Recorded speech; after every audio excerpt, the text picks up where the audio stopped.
இரவு முழுவதும் கண்ணீரால் படுக்கையை நினைக்கிறீர்களா? இந்த நம்பிக்கையின் சங்கீதம் உங்களுக்காகத்தான். சங்கீதம் 6ஆம் அதிகாரம். நெகினோத் என்னும் வாத்தியத்தில் செமினீத் என்னும் ராகத்தால் வாசிக்க ராகத்தலைவனுக்கு ஒப்புவிக்கப்பட்ட தாவீதின் சங்கீதம்.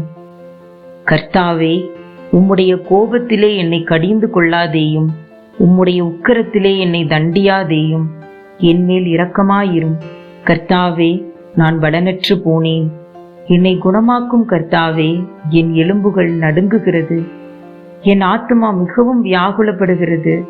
கர்த்தாவே, எதுவரைக்கும் இறங்காதிருப்பீர்?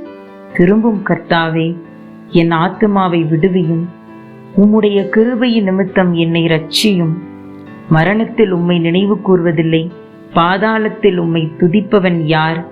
என் பெருமூச்சினால் இளைத்து போனேன்.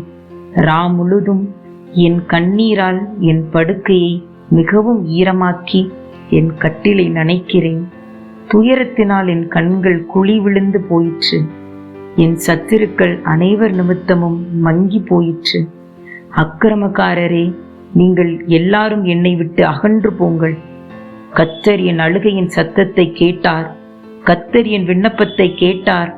கர்த்தர் என் ஜெபத்தை ஏற்றுக்கொள்வார். என் பகைஞர் எல்லாரும் வெட்கி மிகவும் கலங்கி போவார்கள். அவர்கள் பின்னாக திரும்பி சடுதியிலே வெட்கப்படுவார்கள். ஆமென்.